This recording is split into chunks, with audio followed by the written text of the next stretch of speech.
নির্বাচন বিলম্ব হলে স্বৈরাচার ফিরে আসতে পারে, বিএনপির আশঙ্কা। রোডম্যাপ ঘোষণায় অস্থিরতা কাটবে আশা জামায়াতের। প্রধান উপদেষ্টার উপর আস্থা আছে জনগণের, বললেন প্রেস সচিব। ডিসেম্বর থেকে জুনের মধ্যে নির্বাচনের নড়চড় হবে না।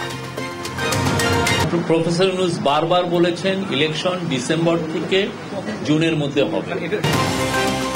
সাভার আসলে হামলার সব ভূমি অফিস ঘুষ দুর্নীতিতে জর্জরিত, কর্মচারী দালালদের কাছে অসহায় সেবা প্রত্যাশীরা। কোনো টাকা পয়সা দেই নাই, আমারটা হচ্ছে না, আমি 23 সাল থেকে ঘুরতেছি। টাকা না হলে ভূমি অফিসের সেবার কোনো প্রশ্নই আসে না। ওই খালি ঘুরতে থাকবেন, এমনি ঘুরতে থাকবেন, চুল পাকাবেন, এই যে আমার মতো চুল পেকে যাবো। জয়পুরহাটে চিরি নদীর ওপর সদ্য নির্মিত ব্রিজে ফাটল, ঠিকাদার ও বরেন্দ্র কর্তৃপক্ষের অনিয়ম দুর্নীতিকে দুষছেন স্থানীয়রা।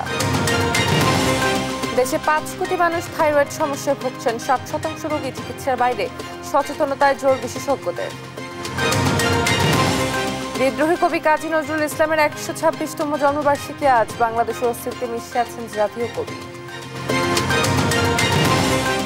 এবং এ দলের ভরাডুবির কারণে ভঙ্গুর ঘরোয়া ক্রিকেটের কাঠামো, মন্তব্য সোহানের। ক্রিকেটারদের আর্থিক নিরাপত্তাহীনতারও দায়ী।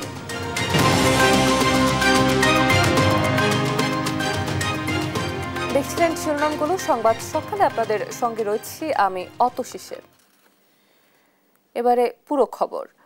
ডিসেম্বরের মধ্যে বিএনপি নির্বাচন চাইলেও জামায়াত ফেব্রুয়ারি পর্যন্ত সময় দিতে চায়। বিএনপি বিতর্কিত 3 উপদেষ্টার পদত্যাগের দাবি করলেও জামাত কোনো উপদেষ্টার পদত্যাগ চায় না। আর এনসিপি বলছে 2 উপদেষ্টার সঙ্গে এনসিপিকে জড়ানো উদ্দেশ্য প্রণোদিত। দ্রুত জুলাই ঘোষণাপত্র, ফ্যাসিবাদের বিচারের দাবি জানিয়েছে এনসিপি। নিয়াজ মোর্শেদকে সঙ্গে নিয়ে হাসান মাহমুদের রিপোর্ট। সাম্প্রতিক অস্থিরতার প্রেক্ষিতে শনিবার সন্ধ্যায় প্রধান উপদেষ্টার বাসভবন যমুনায় ধারাবাহিক বৈঠকে অংশ নেয় বিএনপি, জামাত ও এনসিপি। সন্ধ্যা 7:30টায় বিএনপির স্থায়ী কমিটির সদস্য খন্দকার মোশাররফ হোসেনের নেতৃত্বে 4 সদস্যের প্রতিনিধি দলের সাথে বৈঠক করেন প্রধান উপদেষ্টা ডক্টর ইউনূস।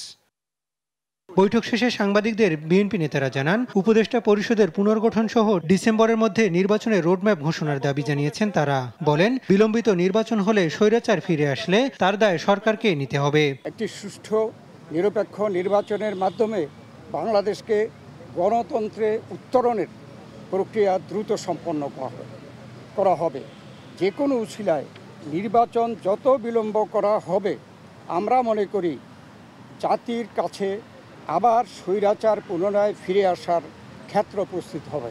এরপর দ্বিতীয় ধাপে 8:30টায় জামাতের সঙ্গে বৈঠকে বসেন প্রধান উপদেষ্টা। বৈঠক শেষে কথা বলেন জামাত আমির। কোনো উপদেষ্টার পদত্যাগ না চেয়ে জামাত আমির বলেন, সংস্কার ও নির্বাচনের রোডম্যাপ ঘোষণা করলেই সমস্ত অস্থিরতা কেটে যাবে। এবং আমরা মনে করি যে 2টা রোডম্যাপ ঘোষণা করলেই তার অনেকটাই সমাধান হয়ে যাবে। একটা হচ্ছে সংস্কারের রোডম্যাপ, আর একটা হচ্ছে নির্বাচনের রোডম্যাপ। এই 2টাই অতীব গুরুত্বপূর্ণ বলে আমরা মনে করি। আর তৃতীয় ধাপে প্রধান উপদেষ্টার সঙ্গে বৈঠকে বসে জাতীয় নাগরিক পার্টি নেতারা বলেন, জুলাই ঘোষণাপত্র ও গণহত্যার বিচার, নির্বাচনের রোডম্যাপ চেয়েছে এনসিপি। তবে 2 উপদেষ্টার পদত্যাগ দাবি উদ্দেশ্য প্রণোদিত বলে দাবি করেন নাহিদ ইসলাম। নির্বাচনের কথা বলছি, গণপরিষদ এবং আইনসভা নির্বাচন, এই 3টি সমন্বিত একটি পরিকল্পনা, সুনির্দিষ্ট পরিকল্পনা বা রোডম্যাপ, যাতে একত্রে সরকার ঘোষণা করে। দলের বা এনসিপির সম্পর্ক নাই, সেটা আমরা আজকে সকালের বক্তব্য আমাদের শেয়ার করেছি। রোববার অন্য দলের সঙ্গে বৈঠক করবেন প্রধান উপদেষ্টা।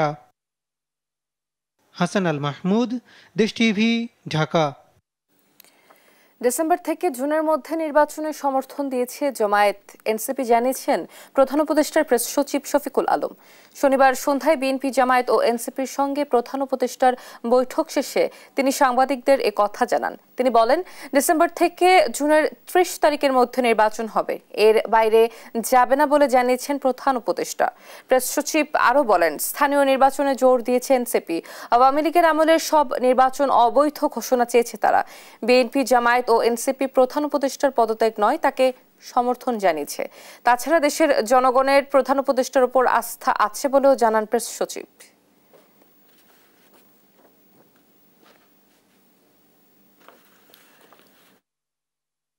প্রফেসর ইউনূস বারবার বলেছেন ইলেকশন ডিসেম্বর থেকে জুনের মধ্যে হবে, এটা উনি বারবার বলেছেন। এবং কালকে অনেকগুলো পলিটিক্যাল পার্টি আছে, তাদের সাথে উনি, আমার মনে হয় এই কথাটাই উনি বলবেন।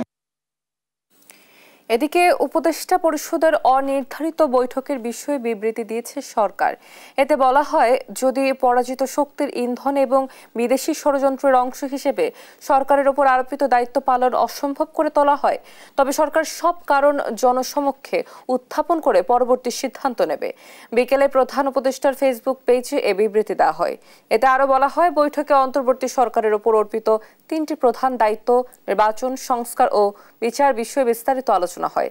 দেশকে স্থিতিশীল রাখতে নির্বাচন, বিচার ও সংস্কার কাজ এগিয়ে নিতে এবং চিরতরে দেশে স্বৈরাচারের আগমন প্রতিহত করতে বৃহত্তর ঐক্য প্রয়োজন বলে মনে করে উপদেষ্টা পরিষদ।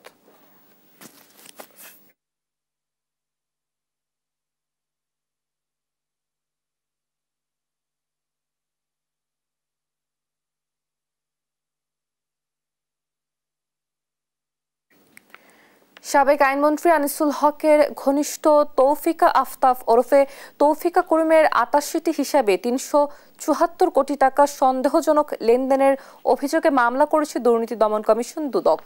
এদিকে উপদেষ্টা আসিফ মাহমুদের সাবেক এপিএস মোয়াজ্জেম হোসেনের দেশ ত্যাগে নিষেধাজ্ঞা ও এনআইডি বন্ধের আবেদন করেছে সংস্থাটি। একই দিন দুদকের আবেদনের প্রেক্ষিতে সাবেক বিমান বাহিনী প্রধান আব্দুল হান্নানের পরিবারের নামে থাকা ৩৮টি ব্যাংক হিসাব অবরুদ্ধ করার নির্দেশ দিয়েছে আদালত। আলিমুজ্জামান সাফওয়ানের রিপোর্ট। সাবেক আইনমন্ত্রী অ্যাডভোকেট আনিসুল হকের ঘনিষ্ঠ আইনজীবী তৌফিকা আফতাবের বিরুদ্ধে অবৈধ সম্পদ অর্জনের তথ্য পেয়েছে দুর্নীতি দমন কমিশন।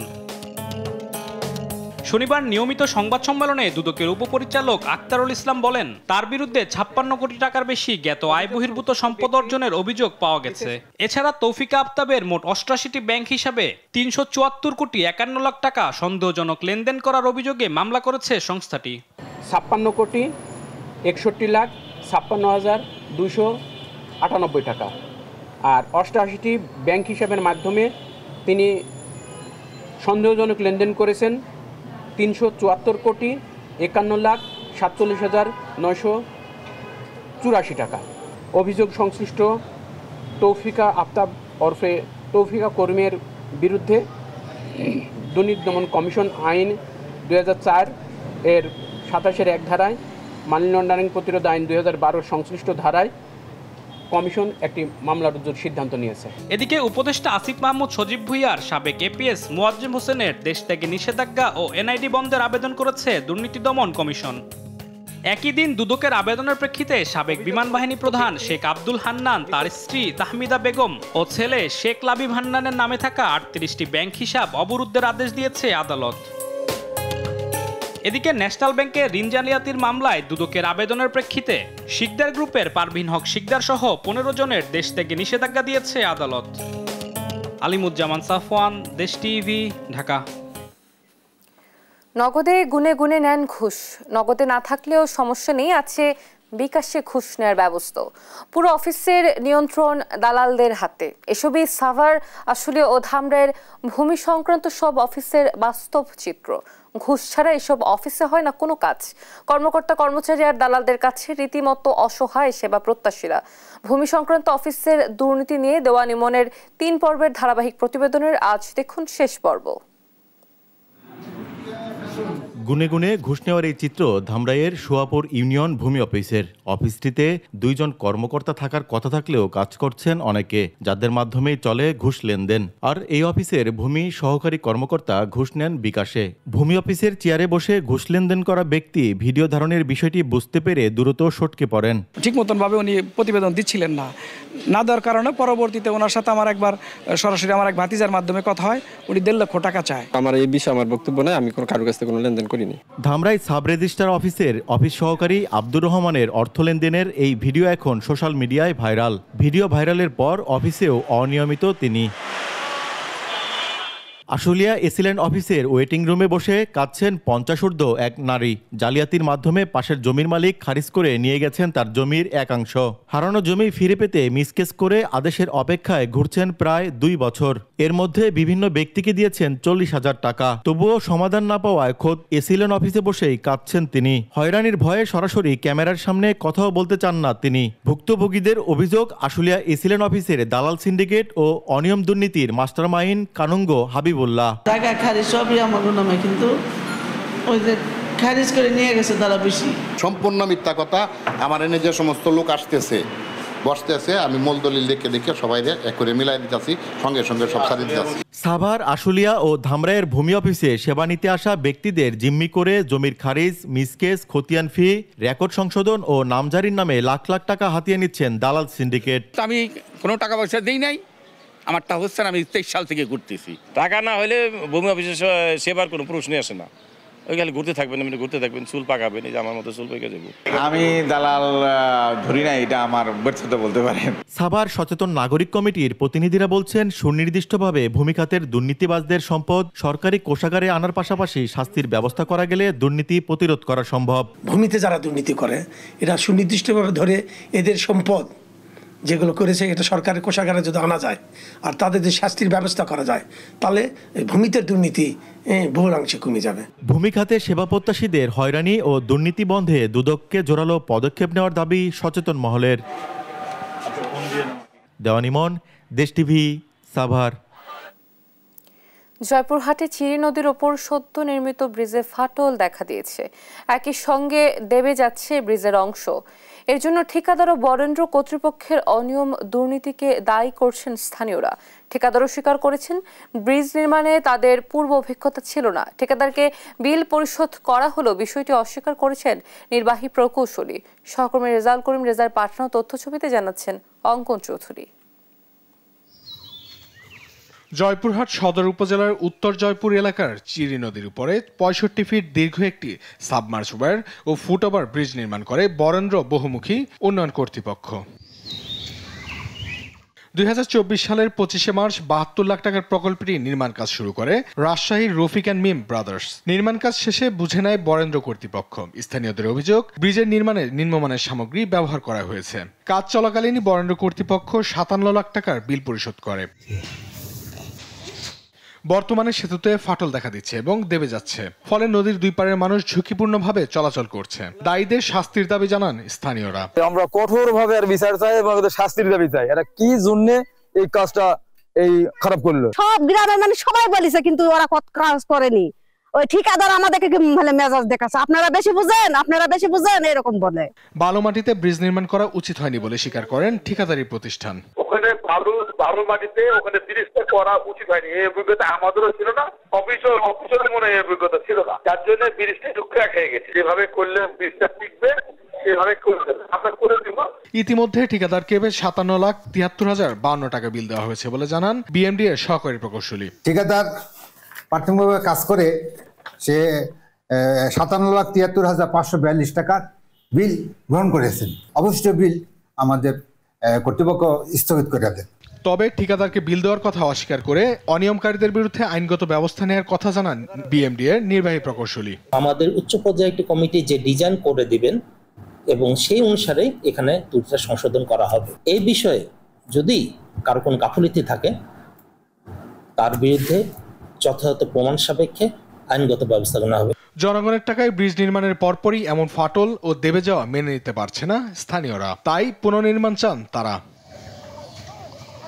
নিউজ ডেস্ক, দেশ টিভি।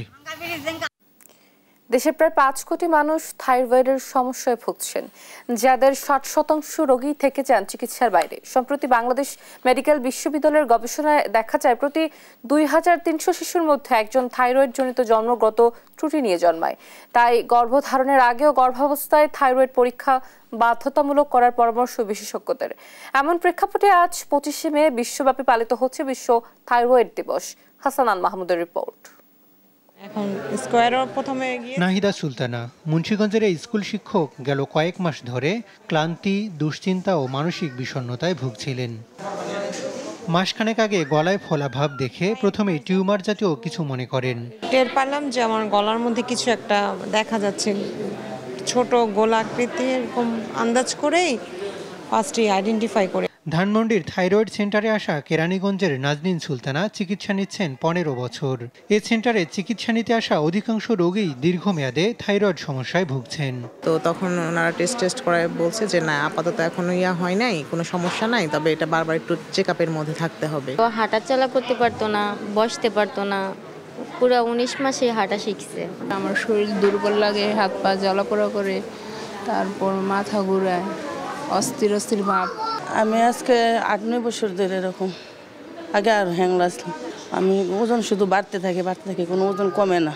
হাইপোথাইরয়েড ও হাইপারথাইরয়েড দুই ধরনের থাইরয়েড রোগীর উপসর্গের ভিন্নতা থাকলেও দুর্বলতা, মানসিক অবসাদ, অহেতুক দুশ্চিন্তা, হঠাৎ ওজনে বড় পরিবর্তন, মাসিকের ধরনে পরিবর্তন দেখা যায়। বাংলাদেশ মেডিকেল বিশ্ববিদ্যালয়ের গবেষণায় দেখা যায় প্রতি 2300 শিশুর একজনে জন্মগত ত্রুটির জন্য থাইরয়েডই দায়ী। এজন্য গর্ভধারণের আগে ও গর্ভাবস্থায় থাইরয়েড পরীক্ষা বাধ্যতামূলক করার পরামর্শ চিকিৎসকদের।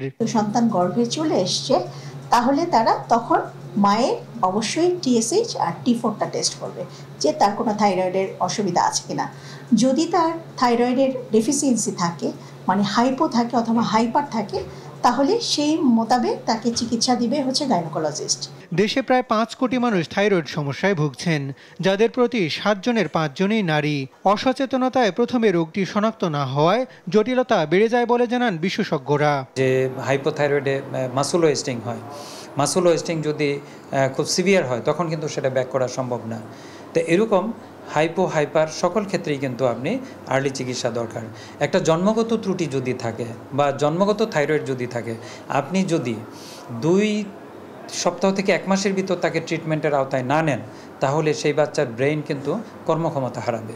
থাইরয়েড সমস্যায় থাকা 60% মানুষই থেকে যান চিকিৎসার বাইরে। এই অবস্থায় সরকারিভাবে সারা দেশে স্ক্রিনিং প্রোগ্রাম নেয়ার দাবি জানান বিশেষজ্ঞরা। হাসান আল মাহমুদ, দেশ টিভি, ঢাকা। সারা শহর যখন ঘুমিয়ে থাকে, কারওয়ান বাজার তখন পার করে ব্যস্ত সময়। রাত বাড়ার সঙ্গে সঙ্গে ক্রেতা, বিক্রেতা, পাইকার, শ্রমিকের পদচারণায় বাজার সরগরম হয়ে ওঠে। কারওয়ান বাজারে রাতে হাজারো শ্রমিকের উল্টো নিয়মে চলা খবর মোহাম্মদ আবুল বশরের ক্যামেরায় আরো জানাচ্ছেন এনআই নাহিদ। গভীর রাতের জমজমাট রাজধানীর কারওয়ান বাজার। দেশের বিভিন্ন প্রান্ত থেকে আনা পণ্য নামানোর ব্যস্ততা চারপাশে। রাত বাড়ার সঙ্গে সঙ্গে ক্রেতা, বিক্রেতা, পাইকার, শ্রমিকের পদচারণায় বাজারও সরগরম হয়ে ওঠে। কর্মব্যস্ততায় শ্রমিকদের যেন দম ফেলবার ফুসরত নেই। যতই রাত বাড়ে ততই তাদের ব্যস্ততা। রাতে 10টা বাজে কাজ করি, আবার দিনে 10টাতে লাগে, এরপরে যায় আবার খানিকান দিনে তো ঘুম উঠতে ধরে না, কমে হয়। ভোলার রফিক মিয়া, যিনি রাজধানীর কারওয়ান বাজারে গেল 28 বছর ধরে নৈশ শ্রমিকের কাজ করছেন, কর্মব্যস্ততার এক ফাঁকে জানাচ্ছিলেন তার নৈশ শ্রমিক জীবনের গল্প। প্রতিদিনে 30 টাকা 40 টাকা মাল বুঝা ধরেন না, 1 মণ মাল নিলে 30 টাকা বা 50 কেজি মাল নিলে 40 টাকা দেয়। খরচ বড় যা ধর না 400-500 থাকে, এই 400-500 ধর না ফ্যামিলি চলে, ফলাফান চলে। শুধু রফিক মিয়াই নন, তার মতো কারওয়ান বাজারে প্রায় 3000 শ্রমিক রাতে কাজ করেন, যাদের বলা হয় মিন্তি বা টুকরি শ্রমিক। ধরেন একটা ফোজা আমরা নিতে হয় 120 কেজি 125 কেজি, একটা ফোজা নিয়ে আমরা ফুটে দিয়ে আসি, অথচ 50 টাকা দেয় 100 টাকা দেয় পাইকার। এই বিনিময়ে আমরাই কষ্ট করতেছি, কাজকাম করতেছি। রাতভর দেশের বিভিন্ন প্রান্ত থেকে আনা পণ্য পরিবহন করে নৈশ শ্রমিকেরা। রাতের বৈচিত্র্যময় কর্ম অভিজ্ঞতা ও জীবনযাপন নিয়ে জানালেন তারা। প্রতি সিরিয়াল প্রতি ধরেন 200 টাকা, সিরিয়াল আন সিরিয়াল 100 টাকা, 120 টাকা, 150 টাকা। প্রতিদিন 3 টিপ 4 টিপ 5 টিপ মারা যায়, 1000-1200 ইনকাম করা যাও না আসে। রাতের কারওয়ান বাজারকে ঘিরে শ্রমিকদের জীবন সংগ্রাম চলে নিরন্তর। এনআই নাহিদ, দেশ টিভি, ঢাকা। বৈদ্যুতিক খুঁটি না সরিয়ে টাঙ্গাইল আরিচা আঞ্চলিক সড়কের প্রশস্তকরণের কাজ শেষ করেছে সড়ক ও জনপথ বিভাগ। এতে প্রতিনিয়ত দুর্ঘটনার কবলে পড়ছে যানবাহন। ঠিকাদারি প্রতিষ্ঠান বলছে খুঁটি অপসারণের কাজ তাদের নয়, আর বরাদ্দ সাপেক্ষে বৈদ্যুতিক খুঁটি অপসারণের আশ্বাস দিয়েছে সড়ক ও জনপথ বিভাগ। এদিকে সড়ক প্রশস্তকরণে নিম্নমানের কাজের অভিযোগ উঠেছে। টাঙ্গাইল প্রতিনিধি অভিজিৎ ঘোষের তথ্য ছবিতে জানাচ্ছেন আব্দুল্লাহ মারুফ। জনসাধারণের চলাচল নিশ্চিত করতে গুড টু ফেয়ার অবস্থায় উন্নীতকরণের লক্ষ্যে 2021 সালে আরিচা, ঘিওর, দৌলতপুর, নাগরপুর, টাঙ্গাইল আঞ্চলিক মহাসড়কের প্রকল্প গ্রহণ করে সড়ক ও জনপথ বিভাগ। সড়কটির কাজ করছে ঠিকাদারি প্রতিষ্ঠান ন্যাশনাল ডেভেলপমেন্ট ইঞ্জিনিয়ার্স। এখন পর্যন্ত 40% কাজ শেষ করেছে প্রতিষ্ঠানটি। 5 আগস্ট সরকার পতনের পর সড়কের সংস্কার কাজ বন্ধ রেখেছে ঠিকাদারি প্রতিষ্ঠান। সড়কের উপর বৈদ্যুতিক খুঁটি রেখেই প্রশস্তকরণের কাজ শেষ করেছে সৌজ কর্তৃপক্ষ। অনেক জায়গায় খুঁটি হেলে পড়ে রয়েছে। অথচ হেলে পড়া খুঁটিতে বিদ্যুৎ সঞ্চালন সচল রয়েছে। সড়কের উপর খুঁটি থাকায় প্রতিনিয়ত দুর্ঘটনার কবলে পড়ছে যানবাহনগুলো। সড়কটি টাঙ্গাইল শহরের পুরাতন বাস স্ট্যান্ড হতে নাগরপুর চাষাভাদ্রা পর্যন্ত সড়কের দুই পাশে পল্লী বিদ্যুতায়ন বোর্ড ও বাংলাদেশ বিদ্যুতায়ন বোর্ড PDB এর লাইন রয়েছে। এর মধ্যে খুঁটি অপসারণের জন্য শুধুমাত্র পল্লী বিদ্যুতের সাথে চুক্তি অনুযায়ী সৌজ কর্তৃপক্ষ 2023 সালে 4,25 লাখ টাকা বিতরণ করেছে। এতে পল্লী বিদ্যুৎ কর্তৃপক্ষ বেশ কিছু অংশে খুঁটি অপসারণ করলেও 5 আগস্টের পর সেটির কাজও বন্ধ রয়েছে। এছাড়া PDBর অধীনে খুঁটিগুলো এখনো অপসারণ করা হয়নি। খুঁড়ি হলে মাঝখানে পড়ে গেছে, খুঁড়ির মধ্যে হলে গাড়ি মাইরা দিব, খুঁড়িগুলো বাইরের সাইডে নিয়ে নেবো। কাজ যেহেতু শুরু করছিল তখন যদি মানে শেষ হয়ে যাইতো, মানুষের এই ভোগান্তি দূর হইতো। এই যে রাস্তায় খুঁটি পড়ে আছে, বিদ্যুৎ সংযোগ আছে, সেখানে কি পরিমাণ ঝুঁকিপূর্ণ এটা একটা বিষয়। আর এই দীর্ঘসূত্রিতা, সৌজ ও সংশ্লিষ্ট বিদ্যুৎ বিভাগ খুঁটি অপসারণ করলে সড়কের কাজ পুনরায় করার কথা জানান ঠিকাদারি প্রতিষ্ঠান। যেকোনো কোন সরানো পল্লী বিদ্যুৎ বাহিয়া রোশন হারের থেকে টাকা নেই, তারপরে তারা সরায়। এখন তাদের পল্লী বিদ্যুতের অধীনের খুঁটিগুলো অপসারণের কাজ চলমান রয়েছে বলে জানান টাঙ্গাইল পল্লী বিদ্যুৎ সমিতির GM। গত কয়েকদিন আগে আবার ওরা ক্লিয়ারেন্স দিয়েছে যে কাজ করা যাবে। আমরা গত 3 দিন আগে আবার আমরা ওয়ার্ক অর্ডার দিয়েছি, যেটুকু কাজ বাকি আছে সেটুকু করার জন্য। প্রয়োজনীয় বরাদ্দ পাওয়া সাপেক্ষে বৈদ্যুতিক খুঁটি অপসারণের কথা জানান সৌজের উপবিভাগীয় প্রকৌশলী। যেখানে আমাদের অপসারণ করা হবে সেই জায়গাগুলো আমরা অলরেডি ফাঁকা রেখে দিয়েছি এবং আমরা DPP সংশোধন করছি, অতিরিক্ত বরাদ্দ চেয়েছি। সেই বরাদ্দ যখন আসবে সেই খুঁটিগুলো সরানো হবে। আরিচা, ঘিওর, দৌলতপুর, নাগরপুর, টাঙ্গাইল প্রকল্পের এই আঞ্চলিক মহাসড়কের টাঙ্গাইল অংশে পড়েছে 40 কিলোমিটার। এতে সড়কটি 18 ফুট থেকে বাড়িয়ে 34 ফুট প্রশস্ত প্রকল্প নিয়েছে সৌজ কর্তৃপক্ষ। এতে খুঁটি অপসারণ ও ভূমি অধিগ্রহণ সহ মোট ব্যয় ধরা হয়েছে 1,635 কোটি টাকা। নিউজ ডেস্ক, দেশ টিভি। চাঁদপুরে কোরবানির জন্য প্রস্তুত করা হয়েছে জেলার সবচেয়ে বড় গরু শাহরাস্তির কিং। বিশাল ষাঁড়টি দেখতে প্রতিদিনই ভিড় জমাচ্ছেন স্থানীয়রা। গরুটি যাতে ছুটে পালাতে না পারে সেজন্য রয়েছেন 4 জন নিরাপত্তা রক্ষী। সহকর্মী শরীফ আহমেদের রিপোর্ট, জানাচ্ছেন নুসরাত শোভা। নাম তার শাহরাস্তির কিং। তার নিরাপত্তার জন্য নিয়োজিত আছেন 4 জন রক্ষী। শুনে ভরকে যাবেন না, এই কিংকে দরদামে বনলে কিনেও ফেলতে পারবেন। পরিষ্কার পরিচ্ছন্ন রাখতে দিনে 2 বার তাকে শ্যাম্পু দিয়ে গোসল করাতে হয়। দেহের পুষ্টি বাড়াতে দেশি ঘাস সহ ভুসি ও খৈল খাওয়ানো হয়। বিশাল এই ষাঁড়টিকে দেখতে প্রতিদিনই ভিড় জমাচ্ছেন অনেকে। আমি গরুটাকে 2 বেলা দানাদার খাদ্য দিই, সকালে এবং বিকেলে।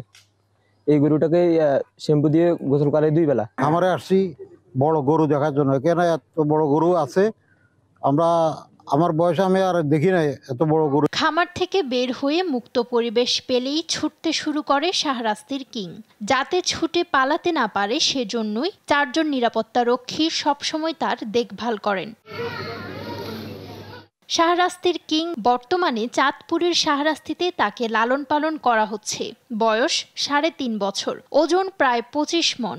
মালিক সাখাওয়াত হোসেন বলছেন এটি চাঁদপুর জেলার সবচেয়ে বড় ষাঁড়। বিশাল এই ষাঁড়টি দেখতে প্রতিদিনই ভিড় জমাচ্ছেন স্থানীয়রা। কোরবানি ঈদ সামনে রেখে গরুটির দাম ঠিক করেছেন 7.5 লাখ টাকা। চাঁদপুর জেলার মধ্যে আমার গরুটা হচ্ছে সবচেয়ে বড় গরু।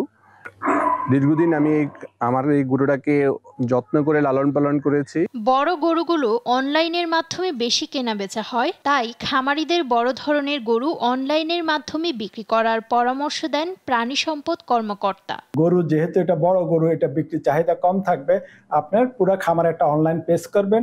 অনলাইন পেজ করে এই বড় গরুর সাইজ, তার ওয়েট এবং তার জাত দিয়ে দিবেন এবং এটা একটা নির্দিষ্ট রেট দিয়ে দিবেন। শাহরাস্তির কিং ছাড়াও সাখাওয়াত হোসেনের খামারে কোরবানির আরও 14টি গরু রয়েছে। নিউজ ডেস্ক, দেশ টিভি। প্রেম, বিরহ, বেদনা ও সাম্যের কবি কাজী নজরুল ইসলাম, যিনি ছিলেন বাংলা সাহিত্য, সঙ্গীত, তথ্য সংস্কৃতির অন্যতম প্রধান পুরুষ। আজ 11 জ্যৈষ্ঠ এই জাতীয় কবির 126তম জন্মবার্ষিকী। আর এই বিশেষ দিনে বিদ্রোহী কবির জানা অজানা অনেক তথ্য থাকছে সঞ্জিদ আক্তারের রিপোর্টে। জাতীয় কবি কাজী নজরুল ইসলাম, যিনি বিংশ শতাব্দীর অন্যতম প্রধান বাঙালি কবি, উপন্যাসিক, নাট্যকার ও সঙ্গীতজ্ঞ। মাত্র 23 বছরের সাহিত্যিক জীবনে তার সৃষ্টির যে প্রাচুর্য তা তুলনারহিত। সাহিত্যের নানা শাখায় বিচরণ করলেও তার প্রধান পরিচয় তিনি কবি, বাংলাদেশের জাতীয় কবি। শনিবার 24 মে তার 126তম জন্মবার্ষিকী। বরাবরই সারা দেশে নানা আয়োজনের মধ্য দিয়ে উদযাপিত হয় নজরুল জয়ন্তী। দিনের শুরুতেই কবির অগণিত অনুরাগী ঢাকা বিশ্ববিদ্যালয়ের কেন্দ্রীয় মসজিদের পাশে তার অন্তিম শয্যায় পুষ্পস্তবক অর্পণ করে কবি শ্রদ্ধা নিবেদন করে থাকেন। কাজী নজরুল ইসলামের জীবন ছিল বেশ ঘটনাবহুল। 1899 সালে 24 মে পশ্চিমবঙ্গের বর্ধমান জেলার আসানসোল মহকুমার চুরুলিয়া গ্রামে জন্মগ্রহণ করেন তিনি। তার ডাকনাম দুঃখ মিয়া। পিতা কাজী ফকির আহমেদ ও মাতা জাহেদা খাতুন। পিতা ছিলেন স্থানীয় মসজিদের ইমাম। অভাব অনটন ছিল তার নৃত্যসঙ্গী। শৈশব থেকেই লেটো দলের বাদক, রুটি দোকানের শ্রমিক, এভাবে পেরিয়ে গেছে তার শৈশব কৈশোর। পরে কাজ করেছেন সৈনিক হিসেবে, সাংবাদিকতা করেছেন, কাজ করেছেন HMB ও কলকাতা বেতারে। ব্রিটিশ বিরোধী আন্দোলনে পথে নেমেছেন, পাশাপাশি সাহিত্য সাধনাটাও ছিলই। শাসকের কোপানলে পড়েছেন, কারারুদ্ধ হয়েছেন, কিন্তু নত হয়নি নজরুলের উচ্চশির। 1941 সালে শেষ দিকে অসুস্থ হয়ে পড়েন তিনি। 1 বছরেরও বেশি সময় ধরে চিকিৎসা চলে লুম্বিনী পার্ক ও রাঁচি মেন্টাল হসপিটালে। পরে 1953 সালে ইংল্যান্ড ও জার্মানিতে পাঠানো হয় তাকে। এই সময়ে একেবারেই বাকশক্তি হারিয়ে ফেলেন তিনি। ফলে 1953 থেকে 1972 সাল পর্যন্ত অসুস্থ অবস্থায় নীরবে নিভৃতে কাটে তার জীবন। 1972 সালে 24 মে কাজী নজরুল ইসলামের জন্মদিনে তাকে জাতীয় কবির মর্যাদা ভূষিত করা হয়। কবির চল চল চল, উর্দু গগনে বাজে মাদলকে সামরিক সঙ্গীত হিসেবে নির্বাচিত করে তাকে সম্মানিত করা হয়। 1976 সালের 29 আগস্ট পিজি হসপিটালে চিকিৎসাধীন অবস্থায় মৃত্যুবরণ করেন তিনি। মৃত্যুর পর কবির ইচ্ছা অনুযায়ী তাকে ঢাকা বিশ্ববিদ্যালয়ের কেন্দ্রীয় মসজিদের পাশে রাষ্ট্রীয় মর্যাদায় সমাহিত করা হয়। সেখানে চিরনিদ্রায় শায়িত আছেন গানের বুলবুল কবি কাজী নজরুল ইসলাম। সানজিদ আক্তার, দেশ টিভি।